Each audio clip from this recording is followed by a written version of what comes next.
먼저 간단하게 제 소개를 드리자면은, 일단 저는 불자가 아니고요. 평생 살면서 절 근처에도 이제 한번 가보지 않은 그런 사람입니다. 다만 제가 삶에 대해서 이제 고민을 하게 되면서 자연스럽게 이제 기독교나 힌두교 그리고 불교와 같은 이제 종교들을 접하게 됐습니다. 제가 오늘 스님에게 여쭤보고 싶은 질문은 불가에서 말하는 깨달음에 관한 것입니다. 지금까지 제가 이해하고 있는 바로는 부처님께서는 누구나 깨달음을 통해서 윤회의 고통에서 해방될 수 있다라고 가르치신 것으로 제가 알고 있습니다. 근데 여기서 깨달음이란 도대체 어떠한 개념의 것인지, 그리고 깨달음을 얻게 되면 어떻게 해서 윤회의 고통에서 벗어나게 되는 것인지에 대해서 스님께서 좀 설명을 해주셨으면 좋겠습니다. 네. 그러니까 윤회의 고통이라는 게 뭐냐는 걸 먼저 알아야 돼요. 인도에서는 전통적인 인도의 그 힌두 사상에서는 사람이 태어나고 또 죽고 또 다시 태어나고 또 죽고 다시 태어나고 또 죽고, 즉 생이 계속 돌고 돈다, 이걸 윤회라 그래요. 그래서 좋은 일 좀 하면 좋은 데 태어나고, 나쁜 일 하면 다시 지옥이나 환경이 나쁜 데 태어나고, 또 그 죄를 다하면 또 좋은 데 태어나고, 복을 다 까먹으면 또 나쁜 데 태어나고, 이렇게 돌고 도는 인생. 그러니까 좋은 데 태어나든 나쁜 데 태어나든 그것도 중요하지만 결국은 좋은 데 태어나든 나쁜 데 태어나든 크게 보면 결국 이 윤회에서 벗어나지 못하는 이것이 인생의 가장 큰 고통이다. 이제 이런 가르침이에요. 그럼 이런 고통에서 벗어나려면 이제 브라만 신을 믿고 거기에 이제 자기 지난 생에 지은 과보를 기꺼이 받아들이고 이렇게 하면 이제 윤회에서 벗어날 수가 있다. 이제 자기 계급, 자기의 직분에 충실하고 이러면 벗어날 수 있다. 이런 데서 이제 힌두 신앙이 생겨나거든요.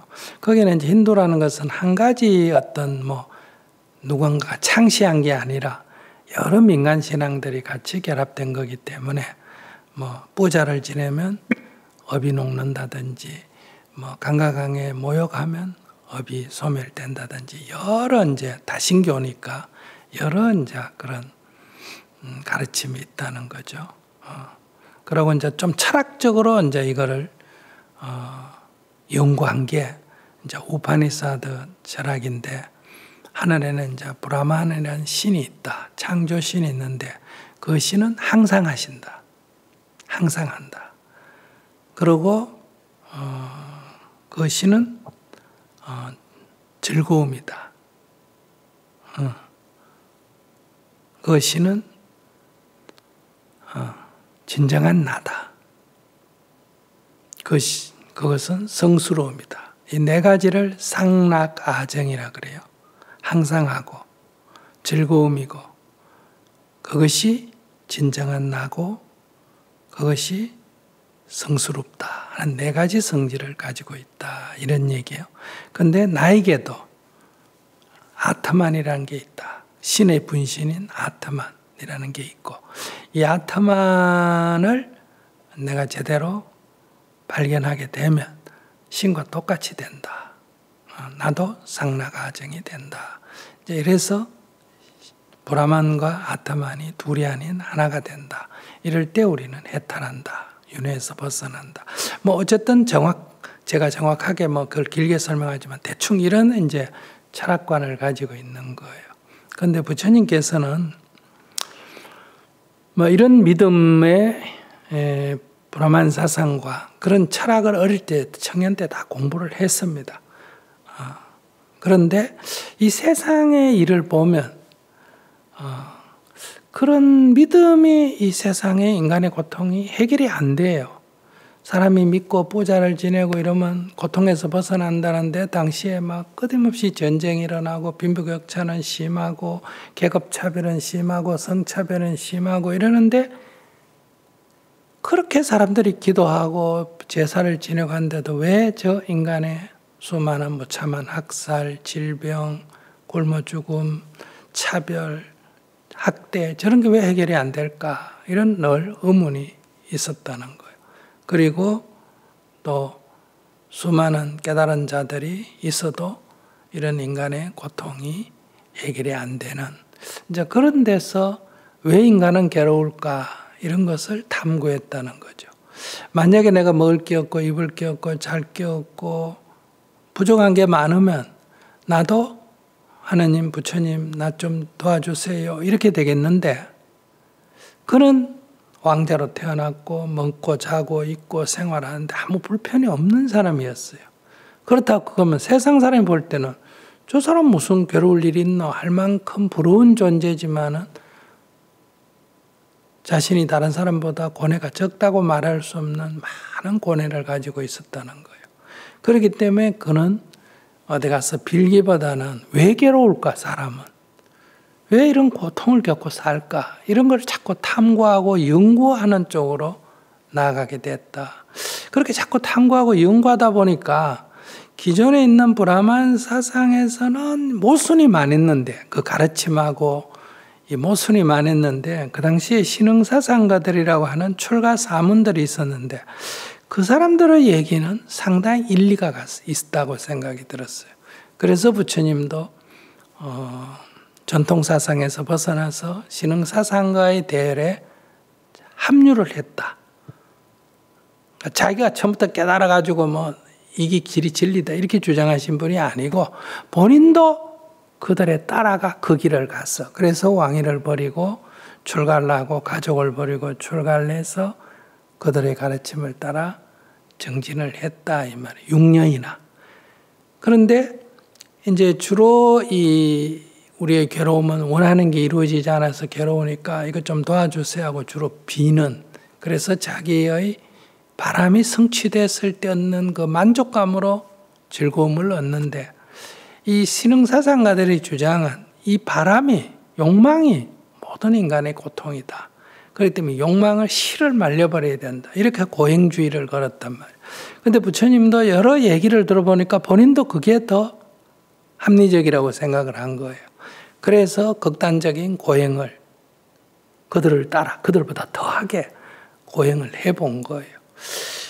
그랬는데도 불구하고 남이 볼 때는 전에 왕자일 때는 저 사람이 무슨 괴로울 일이 있겠노? 저 사람은 뭐 아무 문제가 없겠다 이렇게 생각했는데 정작 본인이 괴로웠듯이 엄청나게 극단적 고행을 하니까 주위에 있는 수행자들이 다 감복을 했어요. 와, 저 사람은 곧 깨닫겠다. 어떻게 사람이 저렇게까지 할 수 있냐? 그랬는데도 본인은 아무런 깨달음이 없었어요. 여기서 이것도 사람들이 부러워할 정도로 저것도 사람이 부러워할 정도로는 갔는데 그러나 깨닫지를 못한 거예요. 그래서 즉 깨닫는다는 건 특별한 게 아니라 길을 못 찾았다 이런 얘기예요. 그래서 본인이 자기 인생을 살펴봤다. 뭐가 잘못됐냐 이거야.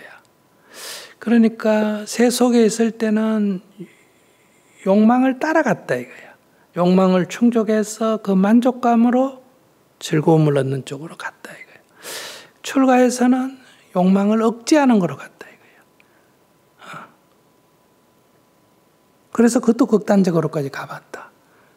이 정반대의 길을 갔는데 둘 다 아니야. 모르겠어. 어쨌든 끝이 없어. 그랬을 때 그가 새로 발견한 건 뭐냐면 두 개가 같은 거라는 거였어요. 욕망이라는 게 있으면 우리 다 욕구가 있잖아요. 욕구가 있으면 우리는 거기 대응을 하는데 하나는 따라가는 대응을 하고 하나는 거부하는 대응을 한 거예요. 그러니까 정반대로 대응을 했는데 대응했다는 점에서는 같은 거예요. 아, 여기에 문제가 있었구나. 욕망이 있어 먹고 싶으면 따라가서 먹든지 욕망을 따라가서 먹든지 안 먹겠다고 참든지 담배가 피우고 싶으면 피우든지 아니면 참든지. 근데 이 두 개는 정반대의 길이지만은 욕구에 대응을 했다. 반응을 한 거예요. 반응을. 그래서 그는 여기서 반응이란 점에서는 양쪽이 다 똑같은 거다. 그래서 여기서 뭐가 나왔나? 반응하지 않기예요. 즉 욕망이 일어날 때 욕망인 줄 알고 반응을 안 하는 거예요. 그래 따라 하겠다도 아니고 안 하겠다도 아니고, 따라 하겠다 그러면 과보가 나타나고 안 하겠다 그러면 참으니까 스트레스가 쌓이는 거예요. 그러니까 따라 하지도 않고 참지도 않고 그냥 욕망이 있구나, 담배를 피우고 싶어 하구나, 그냥 이렇게 알아차릴 뿐이다. 그러니 따라가지 않으니 과보가 생기지 않고 참지 않으니 스트레스가 안 일어나는 거예요. 그러니까 지금까지는 막 수행을 한다고 이를 악다물고 엄청나게 긴장해서 수행을 했는데 긴장할 일이 아무것도 없어요. 편안한 상태에서 모든 것을 그냥 다만 알아차릴 뿐이다. 이것을 중도라 그래. 중도. 이 새로운 길을 발견해서 이제 편안한 가운데 정진을 거듭해 나갔다. 그래서 이치를 아는 거예요.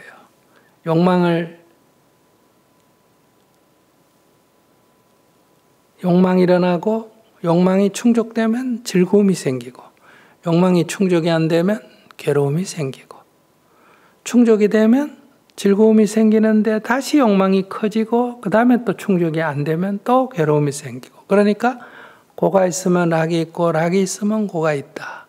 그러니까 인생은 고와 락이 늘 되풀이 된다. 윤회라는 건 사람이 나고 죽고 나고 죽는 게 아니라 인생이라는 것은 고락이 되풀이 되는 게 윤회다. 그럼 이 고락이 되풀이 되는 윤회로서 벗어나려면 어떠냐? 그 고락의 뿌리가 욕망인데 욕망에 반응을 안 해버리면 고도 안 일어나고 락도 안 일어나는 거예요.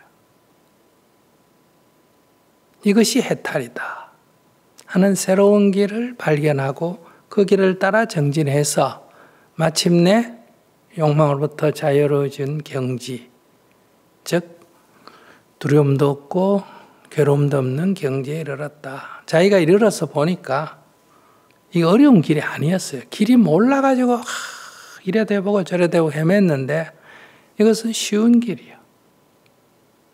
그렇게 해서 사람들이 괴로워하면 얘기를 가만히 들어보고 몇 가지 질문을 하면서 사람들이 이거 내가 잘못 생각했구나. 이거 내가 잘못 알았구나. 이렇게 자각을 하면서 그 문제를 해결해 가는 거예요. 그게 깨달음이라는 어떤 신비주의인 게 아니에요. 자기의 어리석음을 깨달았거나 잘못 알고 있는 걸 깨달았거나 몰랐던 걸 깨달았거나 이런 걸 깨달음이라 그래요.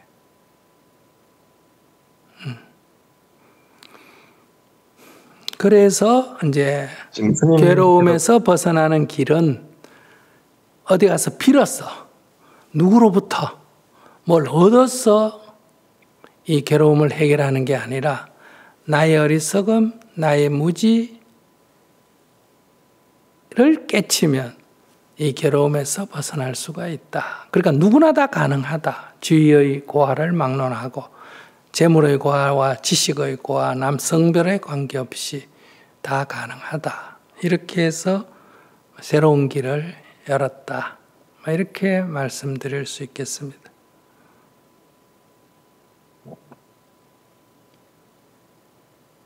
말씀 감사합니다. 근데 지금까지 말씀하신 내용을 들어보니까 어떻게 보면은 모든 것을 내려놔야 된다라는 식으로 이제 들리는데 제가 제대로 이해한 게 맞을까요? 그걸 이제 내려놔야 된다. 그렇게 단정적으로는 말할 수가 없습니다. 예를 들면 내가 이걸 들었는데 뜨겁다. 안 뜨거우려면 내려놔야 되겠죠. 즉 뜨겁다는 괴로움에서 벗어나려면 내려놔야 되겠지. 근데 내가 이걸 들었는데 안 뜨거워. 그런데도 이걸 내려놔라. 이런 말은 성립 안 하겠지. 이것이 뜨겁다면 내려놔라고 말할 필요 없잖아요. 이게 뜨거우면 뜨거워 하고 다 내려놓잖아요. 근데도 본인이 아이 뜨거워 어떻게 내려놔요 어떻게 내려놔요 이건 무슨 말이에요? 갖고 싶다는 얘기 아니에요? 그럼 갖고 싶으면 손을 대든지 손을 대기 싫으면 어떻게 하든지 내려놓든지 이거 자기 선택이지 뭐 뭐든지 다 내려놔라가 아니에요. 너 갖고 싶으면 손을 대면 되지 뭐. 그럼 되기 싫으면 너 내려놔야지. 내려놔야 된다라는 건 없다는 거예요. 되기 싫으면 내려놓고 갖고 싶으면 손을 대고. 그러니까 내가 괴롭고 싶으면 뭐 그렇게 해도 된다는 거예요. 근데 그것이 괴로움의 원인이라면 괴롭고 싶지 않으면 멈춰야 될 거 아니겠어요? 내가 여성의 종아리를 만지고 싶다. 만지면 안 된다, 된다 이런 게 없어요. 이거 만지면 지금은 잠시 감각적으로 좋을지 모르지만 성추행범으로 감옥 간다. 나는 감옥 가도 괜찮아. 만져보고 감옥 갈래. 그럼 감옥 가면 돼. 근데 잠시 그거 몇 초 감각이 좋다고 했다가 1년 감옥 사니까 후회가 된다 이 말이야. 그러면 다음부터는 만지고 싶어도 안 만져야 될 거 아니에요? 근데 만지고 싶은데 어떻게 안 만져요? 이런 얘기를 하면 안 되겠지. 이제 어떻게 내려놔요? 이런 질문을 할 필요가 없는 거예요. 그래서 방아차. 뜨거우면 내려놔라. 그냥 내려놔라. 갖고 싶으면 들고 있으라는 거예요. 그러니까 자꾸 이 깨달음을 추상적으로 신비주의적으로 자꾸 접근하기 때문에 이제 뭐 죽어서 천당이 있다는 거나 깨달음은 뭐 의된다는 거나 똑같이 신비주의적으로 들리기 때문에 문제지. 이것은 하나등 신비주의적인 게 아니다. 이건 바로 자기가 경험할 수 있고 체험할 수 있는 얘기다. 뭘 믿으라는 얘기도 아니고 뭘 하라 말아도 아니다. 여기 음식이 맛있는 게 있어. 냄새도 좋아. 딱 먹으려고 하는데 거기 독 들었는데 이러면 자기는 어떻게 해야 되겠어? 수저놔야 되겠지. 그런데 진짜 들었을까? 조금 먹어보면 안 될까? 조금 먹어도 죽어요. 이렇게 자꾸 얘기를 하는 거는 독 들었다는 걸 모른다는 얘기 아니에요. 그러니까 부처님은 독이 들었으니까 먹지 말아라고 가르친 분이 아니고 거기 독 들었다라는 말만 해주시는 분이에요. 그러니까 어떻게 하든 그건 네 알아서 해라는 거예요. 먹고 죽든지 다 먹는 이유는 살려고 먹는데 굳이 먹고 죽을 이유가 없잖아. 그죠? 아무리 냄새가 좋고 빛깔이 좋아도 독 들었다 하면 하고 버리지. 누가 그걸 먹어요. 그런데 우리는 어리석은 자는 그 냄새와 향기에 취해서 독든 음식을 먹는 것과 같다. 감사합니다. 네. 네, 최근에 이제 불교에 관심이 생겨서 여러모로 공부를 했었었는데 어떻게 뭐 교과서처럼 이렇게 딱 한 줄기로 이제 설명해 주는 거 없이 좀 이제 파편으로 이렇게 받아들이는 느낌이 강했습니다.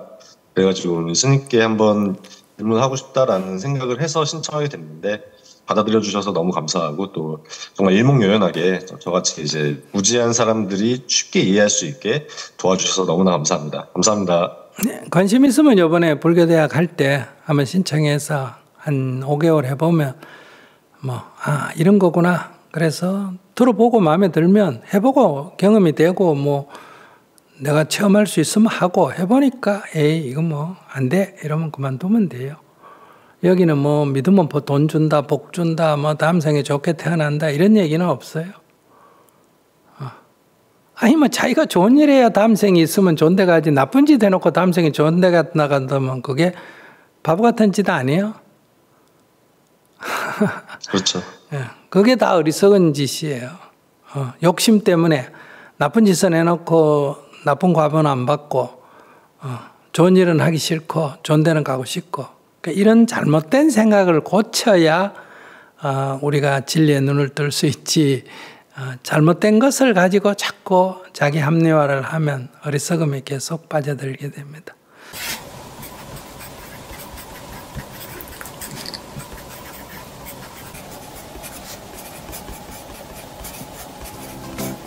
이제 나는 인상 쓰지 않고 글을 씁니다.